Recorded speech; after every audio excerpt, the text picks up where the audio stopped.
Welcome to another edition of Our City. A few things going around the city of Elizabeth this week.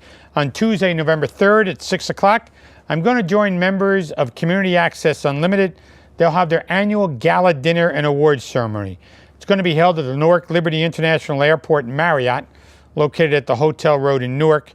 For more information, please call 908-354-3040, extension 4205. On Saturday, November 5th at 9 o'clock in the morning, we'll join members of the community of the Family and Children's Services. Their Mind, Body, and Soul. There will be a 5K fun walk, run, and health fair. It will be held in White Ankle Park this year. All proceeds from this event will directly benefit abused, neglected, and traumatized youth and families in Union County.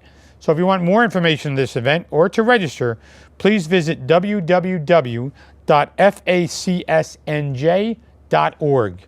And just a reminder, City Hall will be closed on Tuesday, November 8th. Tuesday, November 8th is Election Day. We encourage all of you to please go out and cast a vote for the candidates of your choice. If you need more information concerning these events or any other events, please call our Public Information Office at 908-820-4124. So please stay with us after these messages. I'm going to be back with the Chief of the Elizabeth Fire Department, Mr. Thomas McNamara, talking about new things in the Elizabeth Fire Department.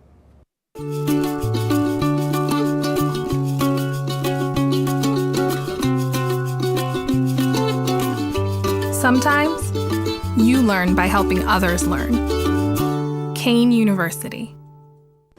Welcome back to Our City, and I'm pleased to be joined by this evening's show by Thomas McNamara, the Chief of the Elizabeth Fire Department. Chief, welcome to the show. Thanks, Mayor. Thanks for having me again. So how many years are you Chief now? 6 years. 6 years, but you've been on the department for? 39. 39 years. Yep. Did you ever think it was going to wind up this way? Not really. I had, at one point, I had no intentions of wanting to be chief, and it just fell my way, and I'm happy to be there. We've had some exciting times, and looking forward to a few more years of maybe another new firehouse being built, and getting our men the proper equipment that we have working with the city. So Chief, just on a personal note, your father was a fireman who died in a fire. That's correct. Was that the reason for you to become a fireman, you think? It had to play a role of something. It was one of the roles, but even from when I was a young boy, when my grandmother was watching me, she lived around the corner from the firehouse on 3rd Street, so I was always hanging around the firehouse. So from there it just started, and I always wanted to be a fireman. Yeah, okay, so from day one. From day one. And you and I actually played Little League Baseball together. Yeah, we go back probably about 55 years, I would say. We didn't play well, but we played Little League Baseball. We played. Yeah, we played. we were at the beginning of the league at North Elizabeth Little League. The first year. Yep. Joe Nugent from Nugent's Tavern was one of the starters of it. Our home field was Knopf Field. Knopf Field, that's where we sat in, yeah. Yep. So, Chief, tell me, you were there when we cut the ribbon on the brand new firehouse on Catherine Street earlier this month. Who's going to be stationed there? It's been closed for a long time. What's going on at that firehouse? Tell us how that fits in to the overall defense of the city on the fire department's perspective. Back in 2012, we had one of our fire trucks had an electrical short and caught on fire in the firehouse, and the firehouse itself sustained a heavy amount of damage. So as we were waiting insurance and seeing how we were going to move forward, the firehouse really wasn't worth trying to rehab. So working with the city, they decided we're going to build a new fire station. And working with an architect, we were trying to figure out what our current and future needs were going to be. And storage has been a problem for us with our reserve apparatus and some of the equipment that we need to keep in the firehouse in stock. So we're able to incorporate that into the new firehouse. We have a full basement that we're able to keep a lot of our expensive and quite a bit of our turnout gear in a more secure and climate-controlled location. And again, for our fire apparatus, we needed an area where we can keep a couple reserve pieces of apparatus. So when we designed the firehouse, I asked for like about a 95-foot extra bay, and we were able to get it and use the footprint of the property there that we had, and we were able to come up with the company working with us, and we got a great firehouse. So who actually is stationed there? What company, how many men, engine company, ladder Yeah. company, talk ambulance, anything there? We have Engine Company 6, which was there originally prior to the fire. And we have EMS 6 is one of our BLS ambulances. Will ride out of that area of town. It gives us more coverage for the town. Right now, everybody else was riding out of fire headquarters, kind of cramped. And sometimes during the day, traffic would kind of hinder us a little bit with our response times. But with the new firehouse there, we're able to cover that section of town, north end, a lot better than the last couple of years. We'll have 2 EMS personnel around the clock there all the time, and the firehouse will have 4 firefighters depending on scheduled time off or whatever. But majority of the time, we'll have 4 firefighters working out of that firehouse. So in 1985, if you remember, it was 84, 85. You asked me to ride with the fire department. I was on the city council. I spent the weekend in that Yeah, firehouse. that's correct. That's when the rescue was riding out of there. Prior to Rescue 1 riding out of there, Engine Company 9 was there from when they opened that firehouse up in 1928. So as we move forward, Rescue, when they built the new fire headquarters, Rescue 1 went over to fire headquarters, and Engine 6 was moved from Fairmont Avenue in Pennsylvania to that location, and they were riding out of there. But when you rode with us, you got to see what the life of what we did, and it was pretty exciting for us. We never really had that opportunity to have a councilman ride with us, and now you're the mayor, and you see, and you're able to experience, what we go through. So you knew what our needs would be, and to help us get, the proper equipment and manning as we go through. It was an interesting ride, that's for sure. So how many firefighters are assigned? There's different tours, right? But there's 3 or 4 guys there at all times. Yeah, we have a 4 platoon system. We have 16 guys assigned to the firehouse, or if they're off and we have to bring people in. But the firehouse itself can handle up to 10 firemen at a time, and that'll stay there around the clock. And then our EMS personnel, based on their shift, they'll ride. They can work 12-hour shifts or 8-hour shifts, and so they're riding around the clock as well, coming out of So that the area. EMS can stay there as well if it was downtime. Yes. They can Yep. they can bunk down if they, They usually don't bunk down. because they're not on 24-hour No, shifts. they're not. Right? They work like a 12-hour or an 8-hour shift. So as they go around the clock, they have new people coming in to relieve them, and then they leave. But they're welcome to use all the facilities there, the kitchen, the weight room. We have locker rooms. So we're ready for if we get a female firefighter. We do have female EMTs, so them being incorporated into the firehouse is really no new issue for us. We welcome them aboard. And We may wind they're up part of this. with a female on the next part of the list. I right? think we will. There's a couple of them that are close.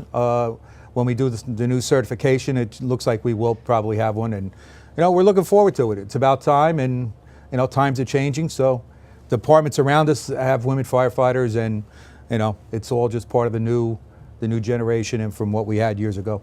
So Going Green is an initiative that remains a priority, as you know, for our city and for the whole country, for that matter.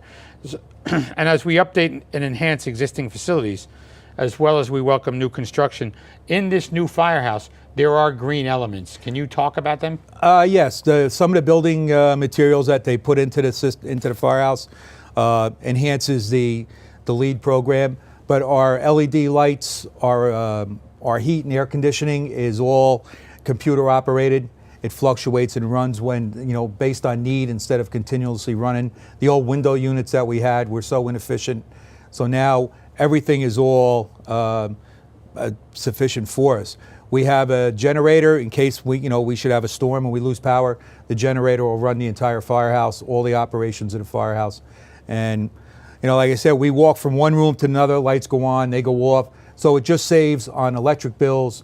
The gas, again, is just another, the appliances that we brought in are all LEED certified, so we're not wasting, valuable commodities into the firehouse. So, Chief, talking about manpower, at the end of the 2000s, 2007 and 8 and 9, when the state was in a financial crunch and we didn't hire a lot of people, we're now trying to catch back up.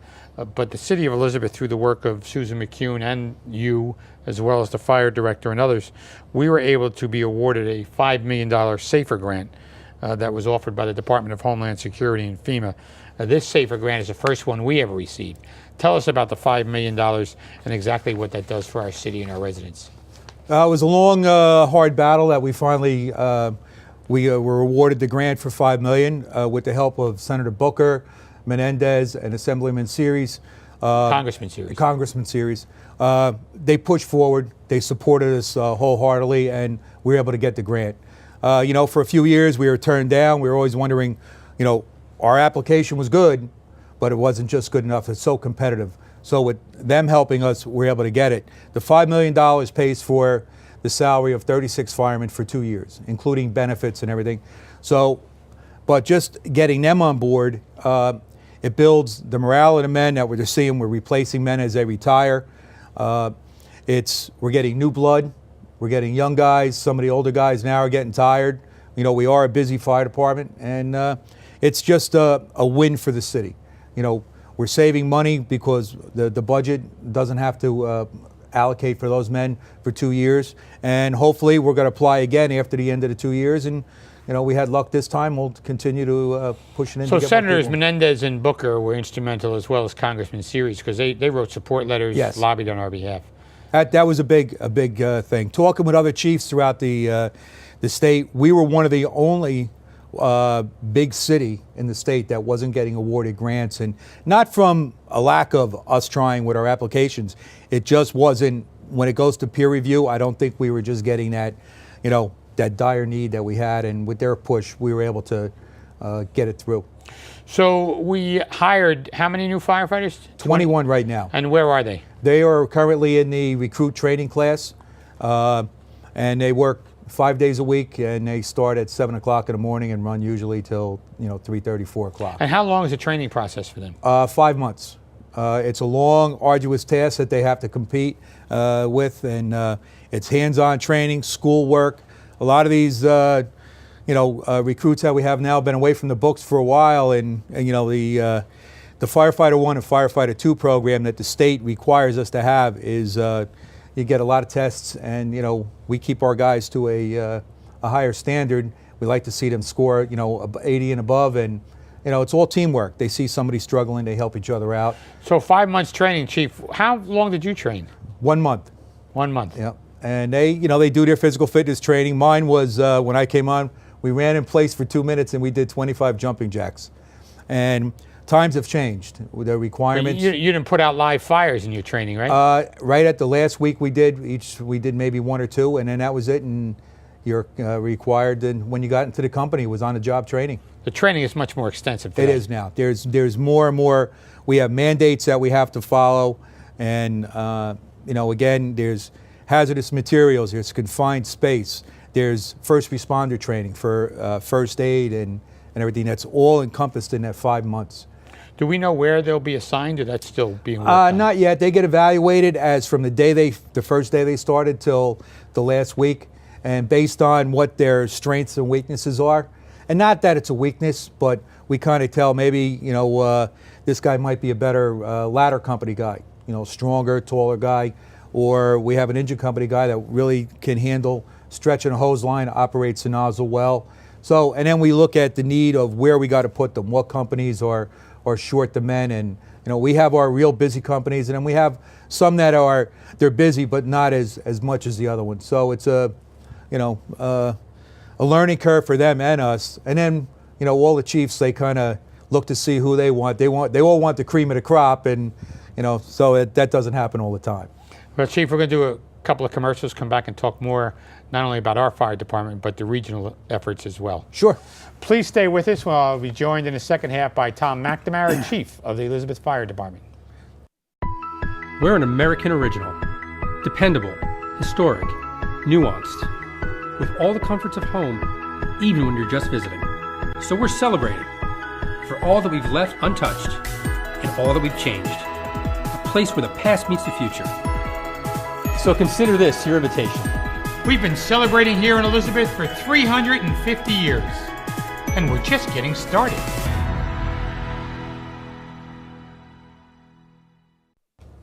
Welcome back to our city, where I'm joined by Tom McNamara, the Chief of the Elizabeth Fire Department.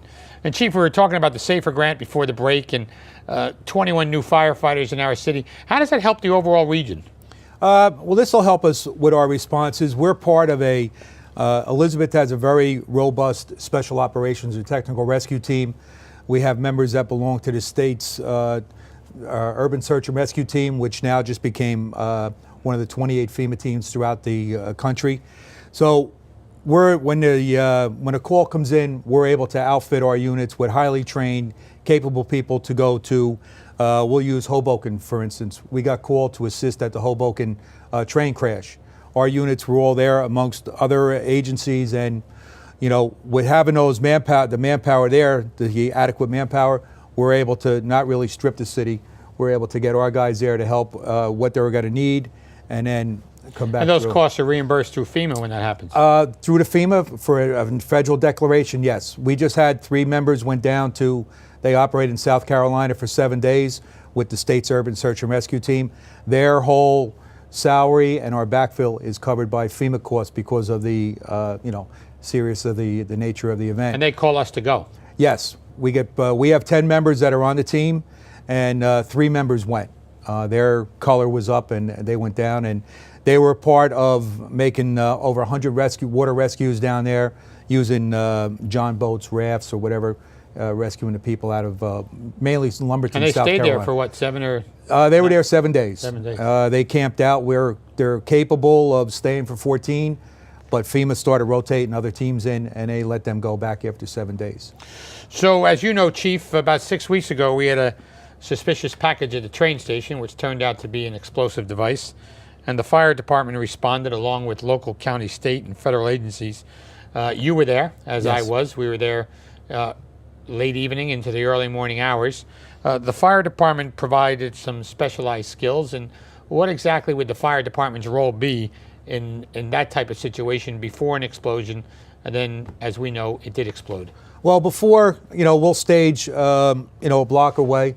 Well, the incident command will go up, meet with the police department, and then they'll create a unified command system. And then we're there at that point in a support mode. EMS came. They came with the mass casualty bus. They had an ambulance standing by in case we had a premature, explosion. Somebody got hurt. Their primary goal was to, get those people out to the proper treatment and get them to a hospital.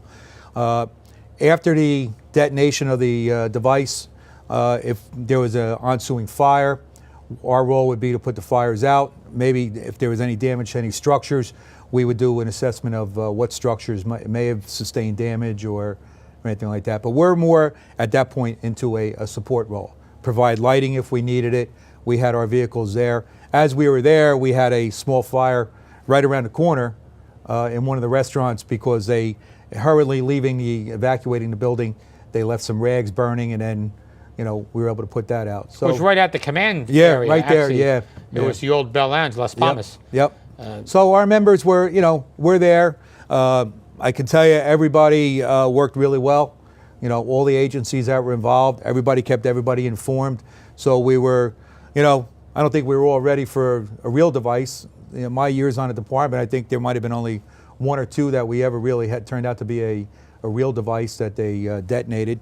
But this one going off, it might have been in the right spot and down a little bit of a gully, and nobody got hurt. Somebody lost an arm on a robot and one of the tools, but that was the good thing. Right. So, Chief, Fire Prevention Week, October 9th through October 15th, happened last month. And what efforts did the Fire Department Prevention Bureau actually spearhead to raise our awareness and keep our residents safe? This is probably our busiest time of the year for community interaction. We get a lot of demands for the fire prevention and a fire truck to all the schools. And our goal there is to educate the children. And we go from preschoolers all the way up to 8th and 9th graders. So we just try to tell them, fire safety, don't play with matches. If you're close, catch the stop, drop, and roll. And as we get up with the older students, we try to tell them the plan for, exit drills in the home. So we're constantly striving for that. I think a lot of our members, they like going to the schools, and it's all about educating the children, and then even the adults. We're into informing the adults. of where to put smoke detectors in houses, carbon monoxide. Make sure that your furnaces and everything are running properly for the cold weather. So it's an ongoing endeavor that we have. We look forward to it. And it's not Fire Prevention Week anymore. It turns into be about a month and a half, just because of the demand of all the schools we have. Everybody wants a fire truck. And the community relations that we have, we strive for that. We really stress it. Meeting all these civic groups, we bring our safety trailer. National Night Out is a big hit for us. We get everybody. That trailer, that smoke trailer too, Yep, right? yep. You blow smoke in the place. Yeah, you so teach they- the kids to lay down on the ground and crawl out. Yep. So we got that on a federal grant. So it's a big thing for us, and I think that's one of our highlights of the year is Fire Prevention Week. Well, it's interesting you say stop, drop, and roll. You've heard me tell the story. When there was a fire in my house and my daughter was 5 years old, I was sitting on the island getting a coat on because it was not emergency right at that moment. The fire department responded. I said, Jacqueline, we got to go. We got a fire. And she said, Dad, when do I stop, drop, and roll? It's amazing what the children remember. Years ago we used to have this fireman, Bill Clutter, and he was so vibrant and everything going to the schools that he really stressed it. We'd be out in the parking lot, with the fire trucks, and he'd have them rolling on the mats and everything. So it's a big, great event for the city. It makes the fire department look good, but we're there to educate the people. So escape routes in homes, important? Very important. People don't talk about them though, right? They don't. When sometimes now we're finding alarms go off. Everybody, they'll take a newspaper, blow it past the smoke detectors, and we have a fire. They got to be prepared. They may run one way. You want to have at least two exits from the home. The fire. You don't want that fire to block you, and then it takes us longer to get through with our hoses trying to get you. So if you have two exits in the home, that's the best thing for us, because we know you can get out either way depending on where the fire is. Best thing to do is get out right away. Yep, get out and call 911. So it's that time of year. We're approaching the holiday season, and we always hear about fires involving holiday decorations, space heaters, and every year we hear stories about this in cities throughout our country. How do we suggestions to prevent it from happening? I think just public safety announcements, pamphlets. We have to get to the civic groups. Last year, we did make some pamphlets in Spanish for the holidays. We do have them in Hebrew. They're available. So if our Jewish citizens want them, we have them. We're more than willing to give them out. But we have to really stress, use the proper extension cords. Don't, burn them all night long. As we go to your holiday trees, keep them watered. So that's all our big topics that we want to get out. Make sure your smoke detectors, the batteries are working. Everything that we want to have is prepared to help them out. Early warning devices is our savior. That helps us out. Well, you just talked about batteries. It's coming up on that time of the year where the clocks change. Is that still the norm when the clocks change? That's what we recommend. That's throughout the whole country. You're changing the battery every 6 months at that point. So that's a really good thing to do. But we want you to test your smoke detectors, once, twice a month. As you're walking by, just push the button and make sure that it's working. Now If the noise doesn't go off, it means it's not working, yeah, right? Yep. Your battery's either dead or the units are old. They're coming out with new 10-year smoke detectors. You'll save on a battery, paying it every year. So you might have a little bit more of an out-of-pocket cost originally, but over the time it's going to save you a cost on the batteries. But 10 years, you replace it. So you don't have to worry about changing it. All you got to do then is worry about testing your battery And just replace it. And just replace it. Carbon monoxide, again, we touched on that a little bit prior, is you want to make sure your furnace, your water heater, your stove and everything is working properly, because they're key. That's the silent killer. You can't smell carbon monoxide, so you want to have the devices there. They're a little separate, different than that. You can get combinations. They have two different alarms, but we recommend that if you got to buy one, put it up by your living areas in the house, and pay attention to it. If it goes off for some reason, call the fire department. We come in with our meters, we'll check, we'll try to find the source, whether it could be your furnace, a stove, a water heater. We're getting this new construction with garages on the ground floor, We have occasionally people will pull their car in and they leave it running, and then loads the house up with carbon monoxide. And after 30 minutes or so of that, your chances of if we don't know about it. So in your 39 years, the fire department improve? Oh, absolutely. Just three means is our training, like we talked about, is by far better than what I had when I came on. Our personal protective equipment, our new turnout gear, we have hoods, we have gloves, the boots, everything that we have. Never had that. We never had it. We actually had to buy our own, and we had rubber coats, 3/4-inch boots that we, length boots that we pulled up, so we were exposed to all the elements. And our new apparatus. We have state-of-the-art apparatus compared to riding on the back step anymore. They're just a lot easier. They're better. They're more comfortable to ride in, and and that's all. The new apparatus is all kudos to the city. Chief, I want to thank you for taking the time to join us on the show. Talk to us about the Elizabeth Fire Department. Appreciate your time. Thanks, Mayor. For Thomas McNamara, Chief of the Elizabeth Fire Department, I'm Chris Bolwage, and we'll see you next week on another edition of Our City.